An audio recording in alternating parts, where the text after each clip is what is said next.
Hello everybody, welcome back to Rain and Pours. I am Mitch and this is my piece for the December Piggy Switcheroo.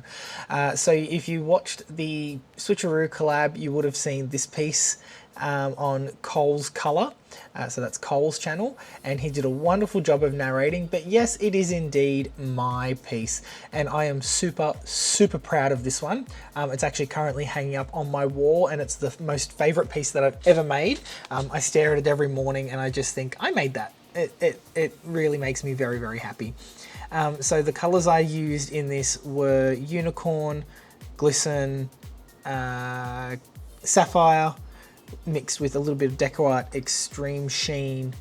I believe that's also Sapphire, just to give it a bit of extra body. So, and there's a couple of other colors I used in this. I believe I used Abalone and Velvet, possibly. Yes, I think that's it. I did also mix up Amsterdam, I think it's sky blue or light blue, and I didn't end up using it in the piece because I just thought it would take away too much from the piggies. I didn't think that it needed it with the black background. And this is some Mont paint, I believe, or chroma acryl. It's either Mont or chroma acryl black, just a plain black acrylic paint, and it's the same paint that I have painted my base with.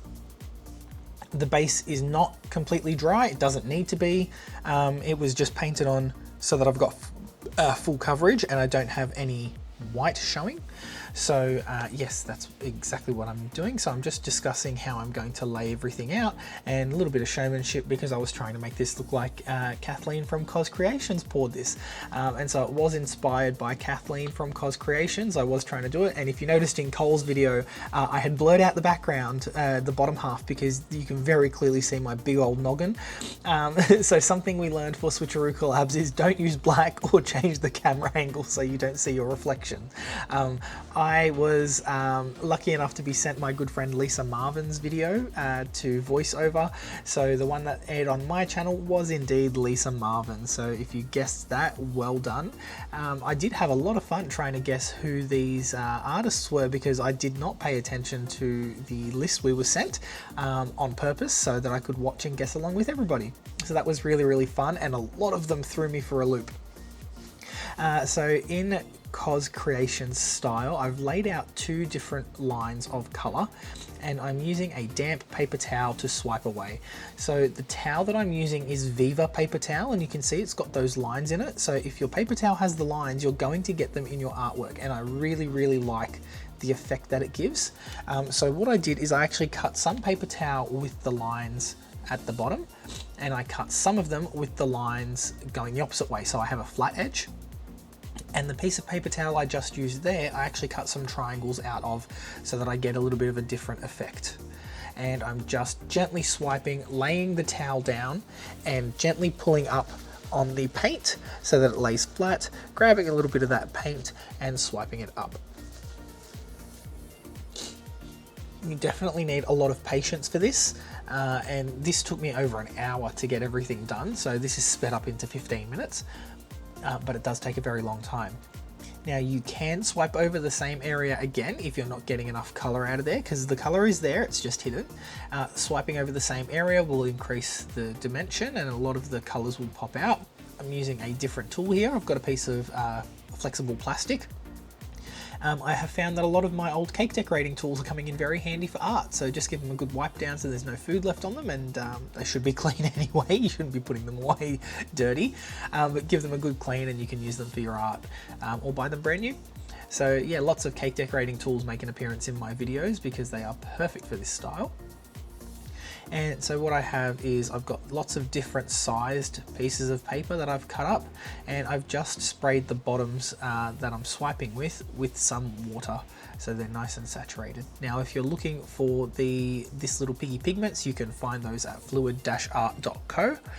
And if you'd like to take the Sheleeart Bloom course to do the other style of painting I do, you can do that at sheleeart.com.au. Now these piggies are super sparkly and super vibrant. You really can't tell when they are wet because you get that wet sheen from the paint and it sort of camouflages and masks everything.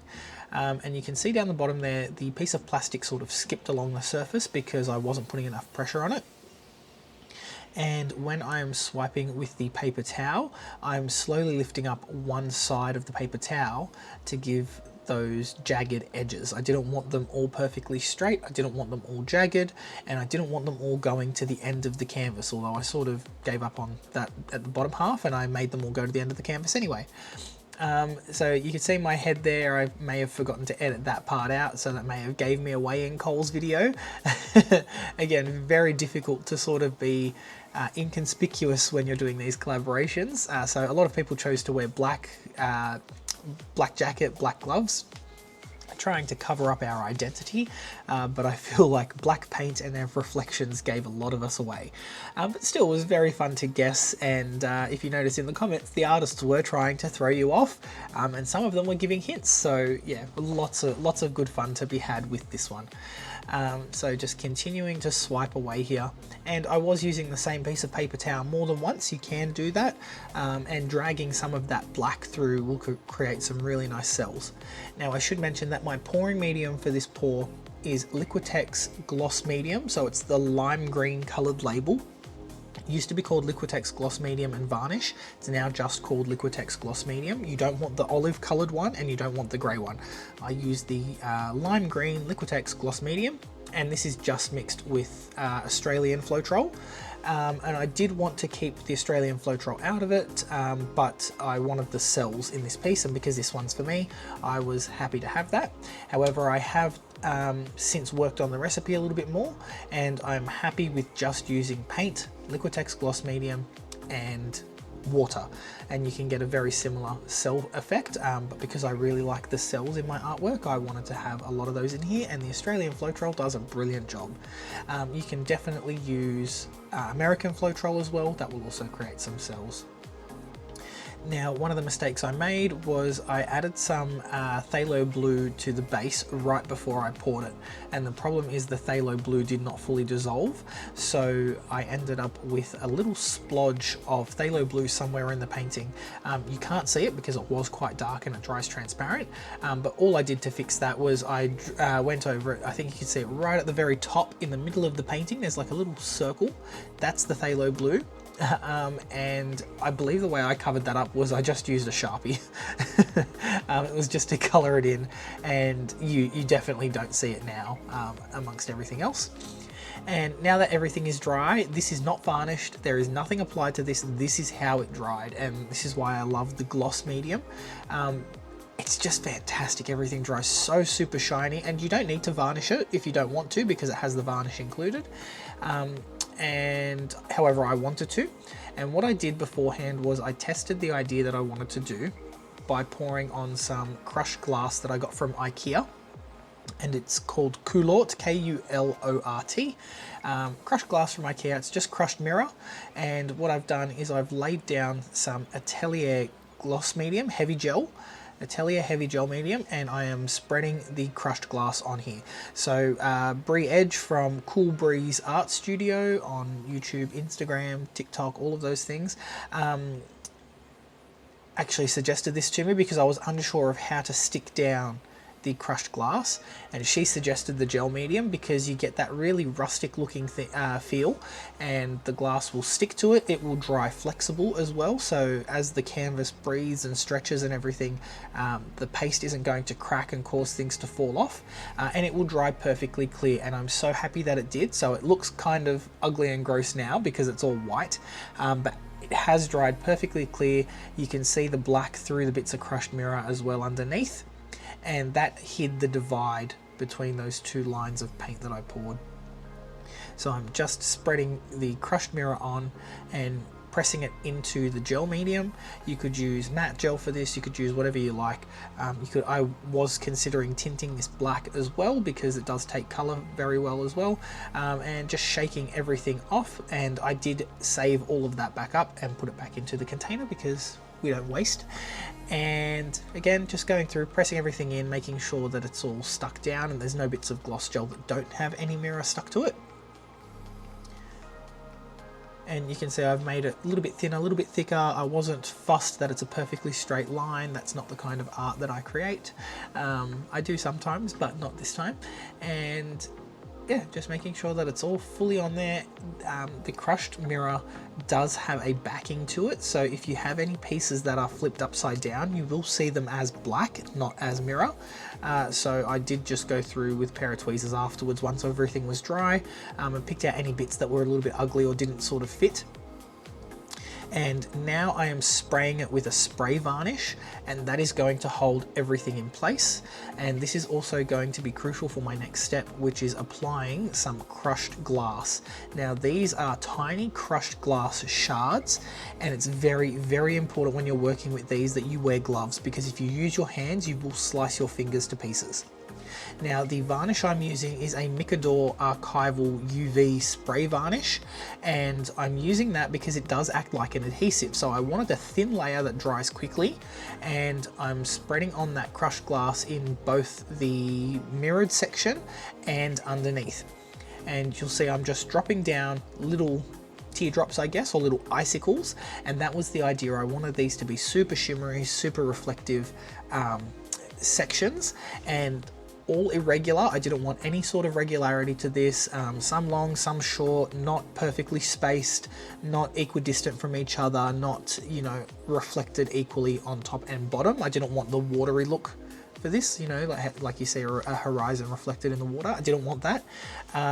Wanted something completely a little bit abstract, a little bit fun. So just going through, adding all that in, and periodically spraying it with the varnish as well. And I did give this maybe 3 or 4 coats of that spray varnish all over.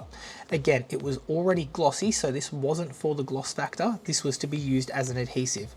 I did not use an adhesive spray because that would have left me with a white cast over my piece. It would have totally ruined everything. And the varnish itself, once it dries into like a flexible layer of plastic almost. So that was plenty to hold everything down. And I did just give a little bit of a spray of what do you call it, of the glass all over the piece. However, none of that stuck, so that was perfectly fine. It was smooth everywhere else. As long as it was in the middle, that's all I cared about. Now in the end, I should have just sprayed one or done everything once the gloss gel was dry, but I wanted the glitter or the glass to stick in the middle, and I was going to put some silver glitter in here too, or some silver leaf, and I'm glad I decided not to. It would have ruined it. So I did go on with quite a thick layer of spray varnish, and again I did 3 or 4 coats of this, making sure to completely saturate all of that glass. And I'm so proud and so happy of how this piece turned out. So you can see the abalone is throwing off that gold color, the unicorn is throwing off that pink, and here you can still see that the gel is still drying, but it is a lot clearer now, and it did dry perfectly clear all over. Trying to get the right lighting for this while hiding my identity was very, very difficult. I didn't want to pick it up and reflect everything and show who I was to be part of that collab, but yeah, this looks absolutely phenomenal. I'm so proud of it, and I love looking at it every morning. All right guys, don't forget, if you like what I'm doing here, like and subscribe. Go check out Cole's video as well. He does amazing pendulum paintings, and check out all of the other videos in the December Switcheroo Piggy collab. Hope to see you next time. Stick around for more videos, and I'll see you then. Bye.